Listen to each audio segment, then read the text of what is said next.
and welcome to Jim and Ben's Movie Adventures. My name is Ben, and with me is John Connor. And if God you're with hearing me if this, you want to live. no, that's what the T800 says. John Connor's like, you know. I was being the TA. I'm sorry. No, do it again. I promise I won't interrupt. Well, now it's not going to be as good. You know, like it's like you wrecked it, man. You know, like it's like just get into the movie. Give us a Wow, really started this on a bummer, man. We watched T2 Judgment Day, and I have a hot take, which is this movie's amazing. Okay, Yes. so not a hot take, pretty much what everyone says about T2, but stick around because we do have some things that are going to differentiate our takes on T2. Controversial take, good movie. So let me start with synopsis and the facts. Now I have something to admit. Right before this podcast, I was pulling up my notes. I had my synopsis. It is gone. So I've chat GPT'd one up real quick, sitting on my phone. No, but I've seen this movie so many times, right? I'm gonna try to off the dome this. You ready? Yeah, don't chat GPT it. I've written some pointers. So all right, we open on the future. Skynet and humanity are at war, and we're at the war's climax. There's robots crunching skulls, there's lasers firing, there's ships being rocketed out of the skies. It is an apocalypse. Cut to the present day. We have a young John Connor working on a motorbike, and he disrespects his foster parents. He doesn't care about rules or boundaries. He's a modern-day hacker with a best friend with a mullet, and they're going out to have the best time of their life. Cut to his mum. Everyone thinks she's crazy because she says killer robots came back to the future to kill her, and her son's the savior of the future. So she's in a real bad place and being treated by people who I don't think are part of the psychology profession. I don't think they're registered and doctors. I don't think they're doing the right thing. But anyway, Arnold Schwarzenegger comes back. He's the bad guy, right? He's coming to kill John Connor. Boom! Our good guy comes back. He's there to save John Connor, and they're racing to find him first.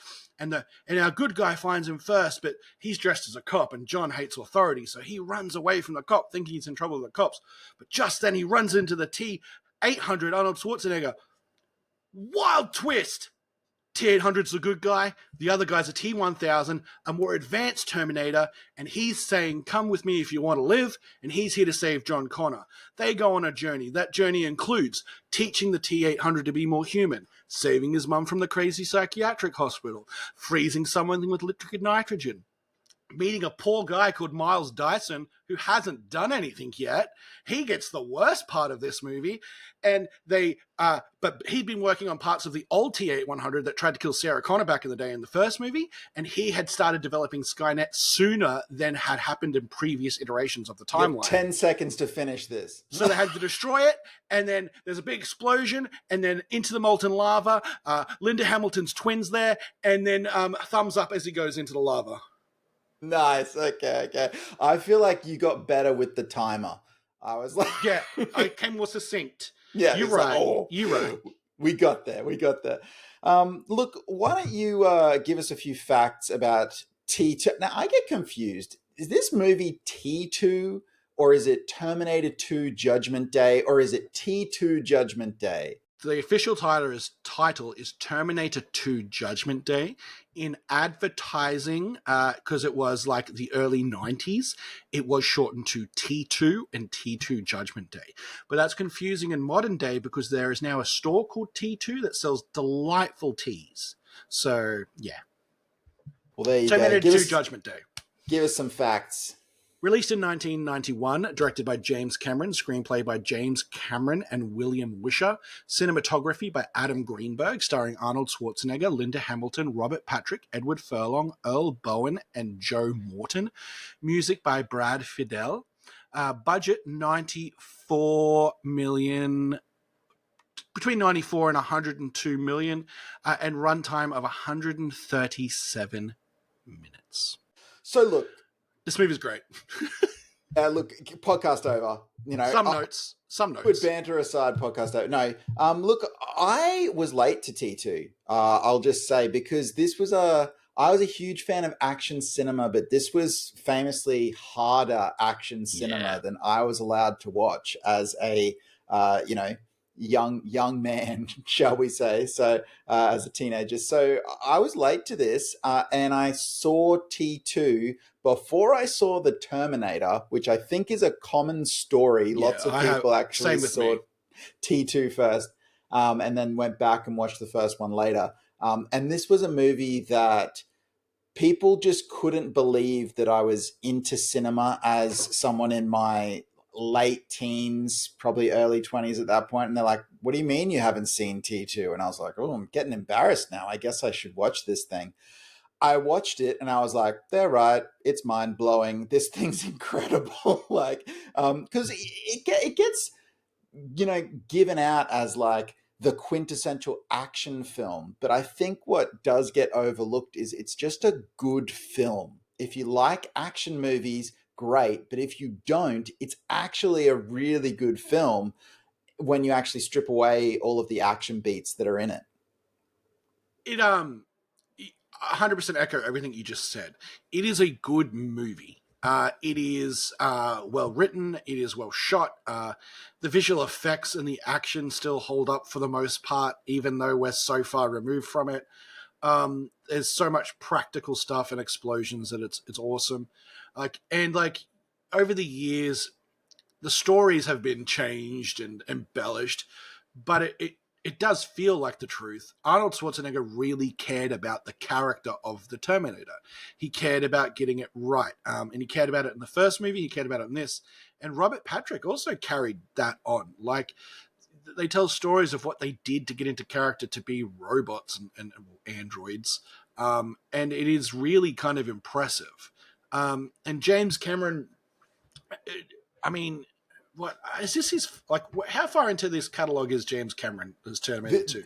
He's already done. He's done Aliens. He's done The Abyss. Yeah. He's done the original Terminator. So he's definitely like on the map. But this is, you know, particularly post Aliens was where he started to command the big budgets. You know, so sort of from Aliens onwards. So this is definitely one of the stepping stones. Probably I'd probably say the last stepping stone that kind of made him a little bit untouchable and elevated him into that upper echelon of directors in Hollywood. You know, this one's probably the crowning jewel that kind of got him there. After this, it was sort of like, yeah, whatever you want to do, you can do, you know, and Quick aside, this just blew my mind. Do you know how many movies he's made?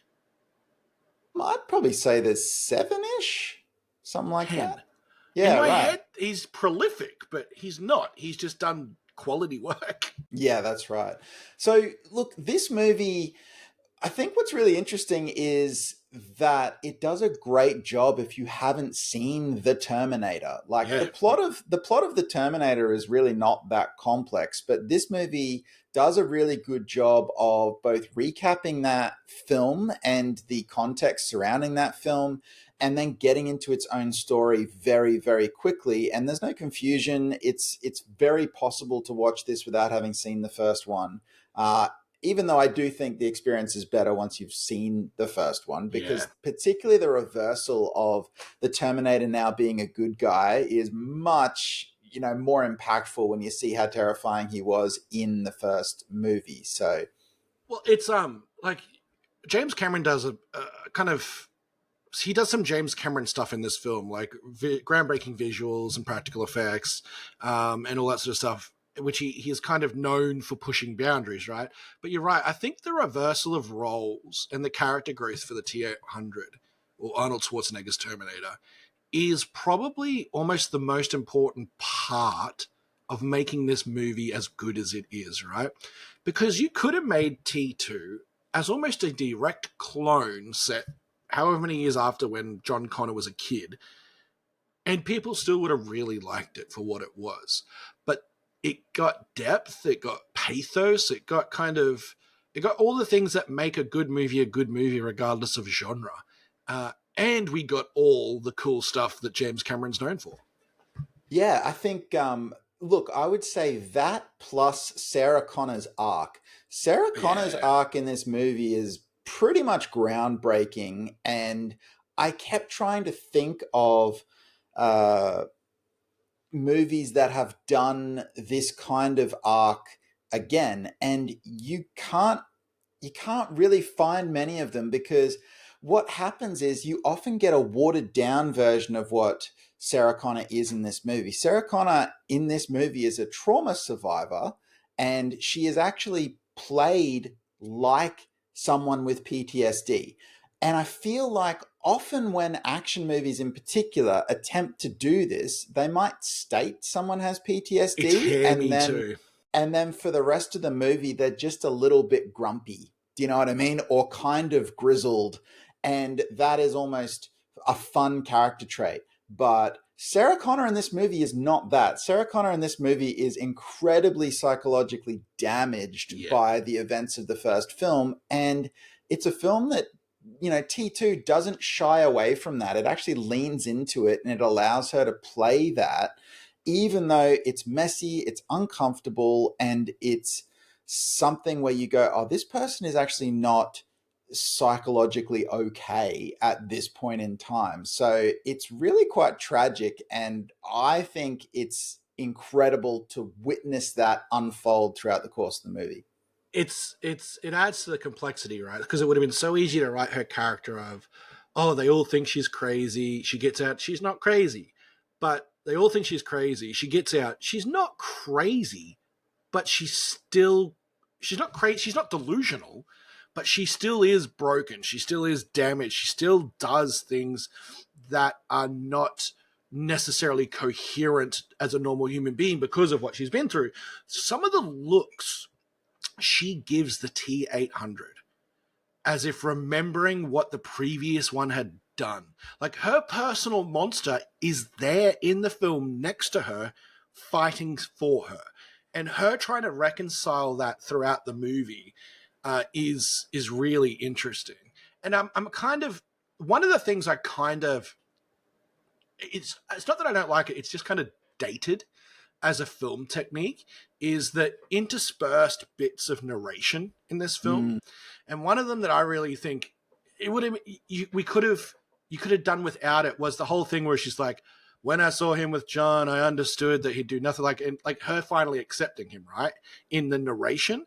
I'm like, a modern movie wouldn't do that of this caliber, but it was completely acceptable back then, because I don't know whether audiences weren't as seen as being as savvy or whatever, but yeah, that bit there was a bit rough.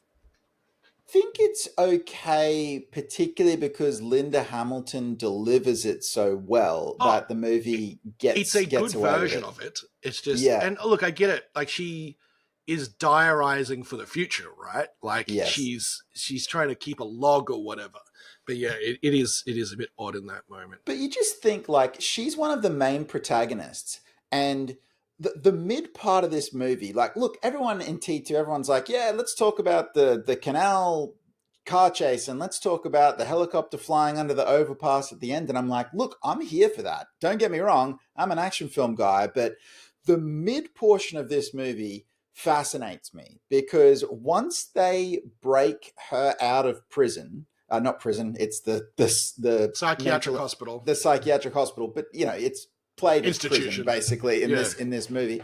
But once they break her out, the movie just doesn't have action in it for, I want to say, about 45 minutes, possibly longer. And then when the movie, so it's just people talking. It's people talking in cars, people talking at the gas station, people talking at, The gun runners. the gun runner's place, and it's this all just taking place. And it's like, okay, this is, you think this is supposed to be an action movie. Now, none of it's boring. It's all character work, and it's plot work, and it's fascinating. But the thing that actually then takes us from that into our first, you could say it's an action beat, is a super dark moment. One of Yeah. our main protagonists actually makes a decision to go assassinate an innocent person, and you go, this is supposed to be the hero of the movie. This is someone who we're supposed to be alongside and rooting for and saying, yep, go get them, go get the bad guys. And I'm just like,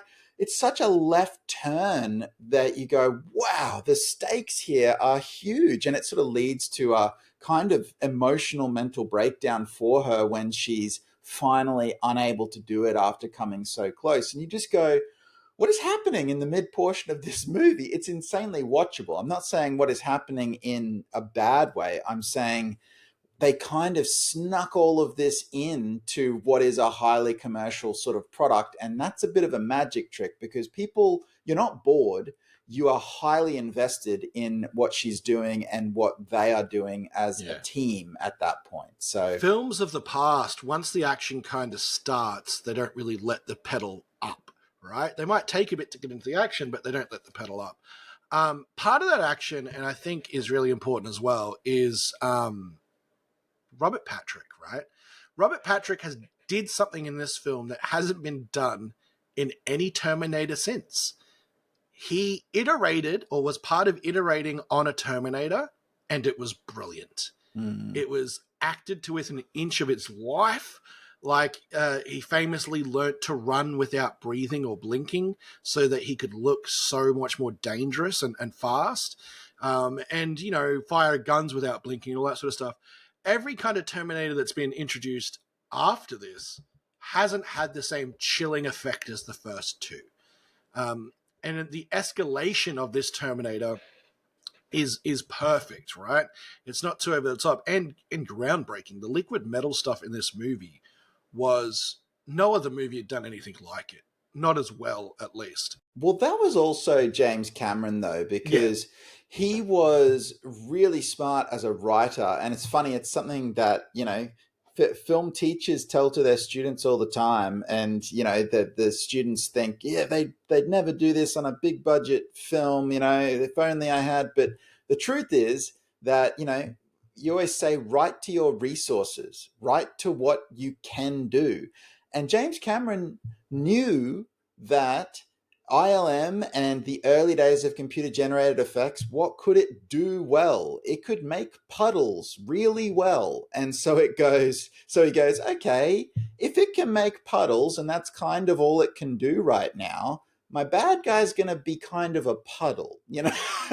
A shiny puddle. A shiny puddle. Yeah, exactly. But it's literally, it's writing to his resources, and that's why it still looks so good today, is because this is what that technology could do really well. He still was pushing it because it was new technology, but I just think it's a really smart choice. The reason that the Terminator does that specific thing and behaves in that way is because that is what the technology could do at the time. So love it. And like, of the time, because these effects were new, when they were used to do one thing in the movie and all the resources were put into that thing, it really worked, right? Like, it's when, at this time, when movies try to spread out that and do more than one thing.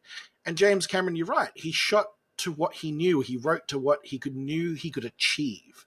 And then the rest of it was stuff that, you know, Hollywood had been doing for years and doing really, really well. Again, I was just thinking before, you were talking about like Sarah Connor in this movie being fully transformed into this new character, right? No longer a damsel, but a warrior and a damaged one. The only other time that came to my mind that kind of happens in a movie was done by James Cameron, and that was Ridley. Ripley. Like, Ripley, sorry, in Aliens, right? Like, in Aliens, she was determined and capable, but in Aliens, she took that next step, right? She was the expert. She was the damaged heroine. She was the combatant and the warrior. Yeah. So he's done that with two iconic characters in cinema, and they stand up today.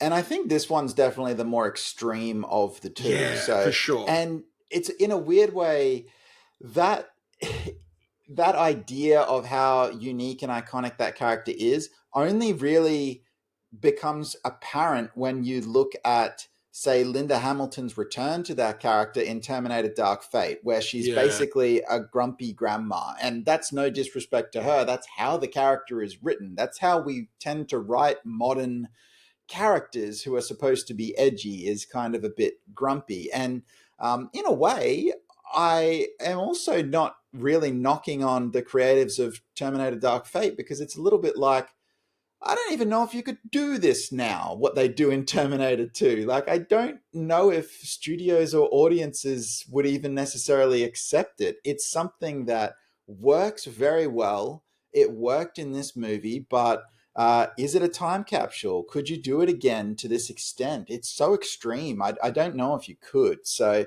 it's an interesting thing to ponder there. Both of us enjoy time travel in sci-fi. We've spoken about it before, and I uniquely enjoy the messiness of the Terminator timeline, right? And at this stage in the franchise, not that messy, right? It is a predestination paradox, right? Like, this has to happen for this to happen, but it had to happen the first time.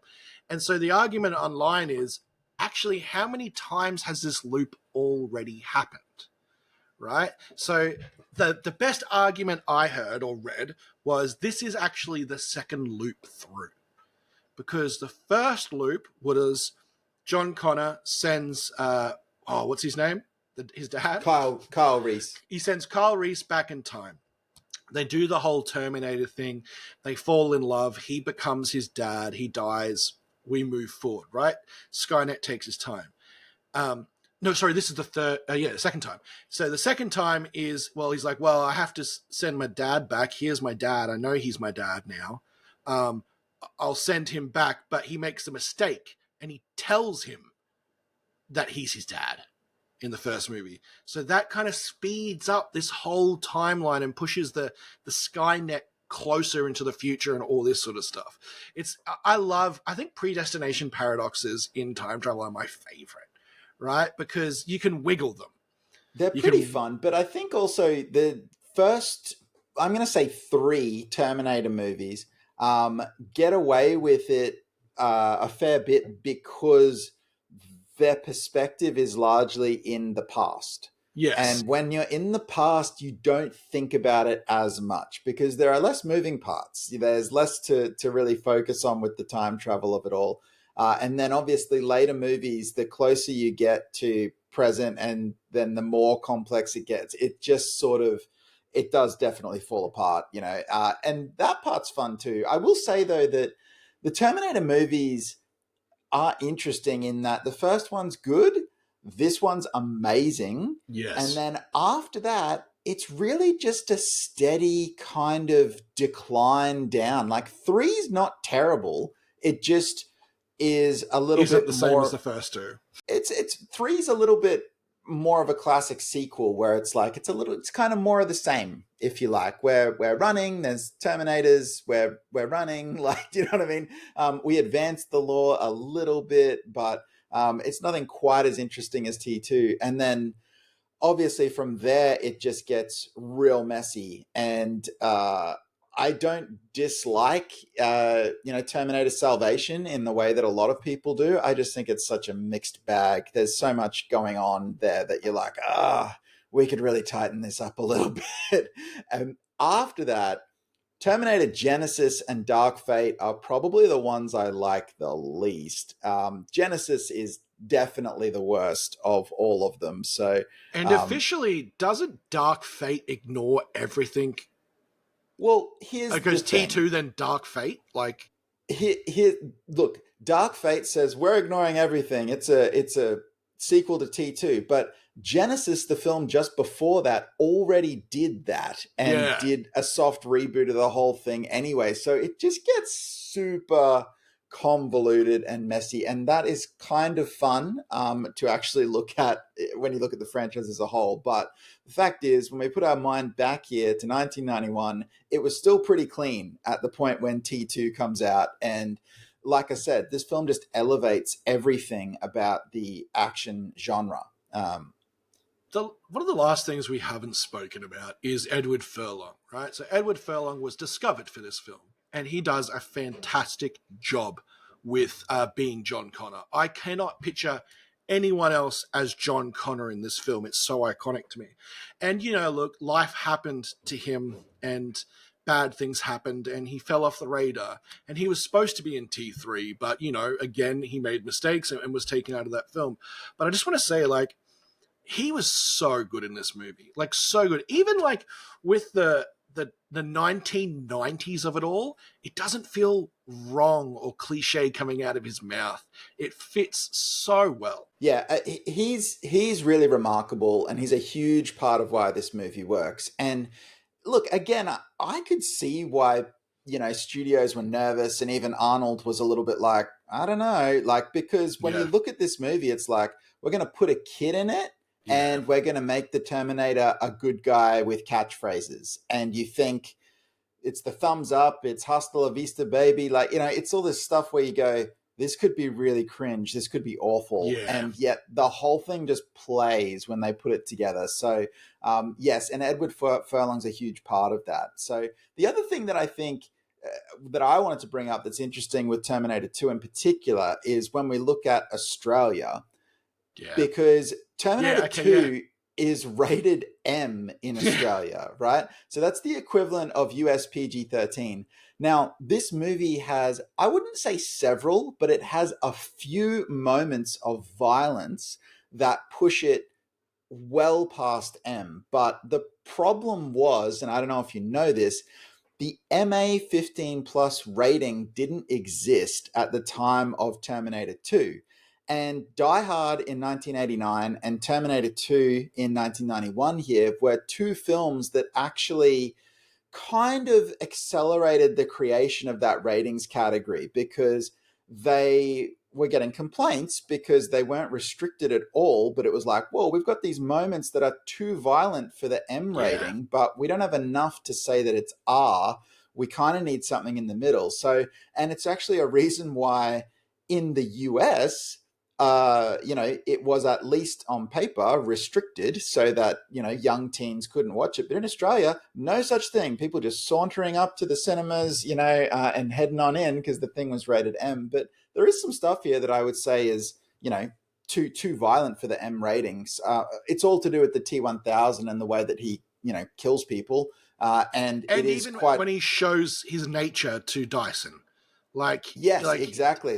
There are some very confronting visuals in this film. Yeah, it's almost like there's a little bit of body horror there. There's some really quite harsh kills from the T-1000. And again, it's not like it's every second of the movie, but there's probably 3 or 4 really impactful moments where you go, oh, this is not an M-rated film in Australia. So, and it's not done for gratuitous sake, right? It's done in service of the film. It fits within the film. You're right, but MA makes more sense. Yeah, it's actually an MA film, but it's just one of those things where it's like, well, MA didn't exist, so therefore it's M, and it's just this oddity. I get a little, quirky sort of smile every time I see it, and I go, that is just incorrect as a rating. It's not what it should be. But I do think it's interesting that, hey, that's how these things come into being. Enough people complain and we get some reform there. We get a thing. It's also, though, depending on the streaming service that you pick, some do class it as MA15+. They've adjusted it, yeah. And it's, but it's not across the board. It's really inconsistent. So that's a bit of an interesting bit of movie trivia for you, which hopefully was actually interesting. It's movie history. Of course it's interesting. Well, I've got nothing more to say other than this is an amazing film. If you've gotten through the end of this podcast and you haven't seen this movie, genuinely watch it. It is brilliant. It is well executed. It is well acted. And it holds up today. Like, I put it up there with kind of Jurassic Park, the first one, as movies that just hold up so well because they're great movies. I think as well, like, James Cameron supervised the 4K remaster of this film, and sure, it was shot in 1991, but it looks mint when you actually watch. Very pretty. It looks, real pretty for a film that was shot in 1991. So well done on the remaster, Mr. Cameron. Look, before I tell you what we're going to be watching next, why don't you tell the good people of the interwebs where they can find our podcast. You've just been listening to Jim and Ben's Movie Adventures. If you type those words, Jim and Ben's Movie Adventures, into YouTube, Spotify, or iTunes, you will find our content. Once you do find our content, please enjoy our back catalogue. We've watched a lot of movies at this point, and we've talked about a lot of movies. We've definitely talked about movies you've watched and maybe wanted to talk about with other people. So go through our back catalogue, have a look. And if you like anything, thumbs it up. And if you like a few things, why not subscribe so you can see our future content? If you really, really like what we do, throw us a comment on this video. Tell us why you agree with us. Tell us why you disagree with us. Also, let us know any movies or sequels you'd like us to watch that are within your kind of headcanon of being great sequels. If you want to follow us on any sort of social media, you can do so at Jim and Ben's Movie Adventures on TikTok and Jim_and_Ben on Instagram. So, Jim, Look, what are we watching next week? It's the 79th time you say it that you trip up. Yeah, I've done so well for so long. Had to do it eventually. Look, I wanted to take this inspiration from T2, where it was James Cameron, like I said, writing to his resources, creating something that was of its time. And I wanted to have a bit of a look at a more recent example of where he did the same thing. So we're going to look at 2009's Avatar, also written and directed by James Cameron. This was the movie that This was the movie that he just waited until technology could do what he wanted it to do. And then he's like, all right, let's go. So, and look, when it came out, I had such mixed feelings about it. It's been a little while since I've seen it, so I'm happy to head back to Pandora and check out Avatar. I don't think I've seen it since I saw it in the cinemas in London. Wow. Okay. Well, in that case, I'm gonna do this to you. I need you to watch the director's cut, which is the extended cut with a little bit more footage, because I think it's better. All right, I'll watch the director's cut. All right. Hopefully you will too. Thanks for listening. See you next time. See you guys. Bye. Thank you. Enjoy.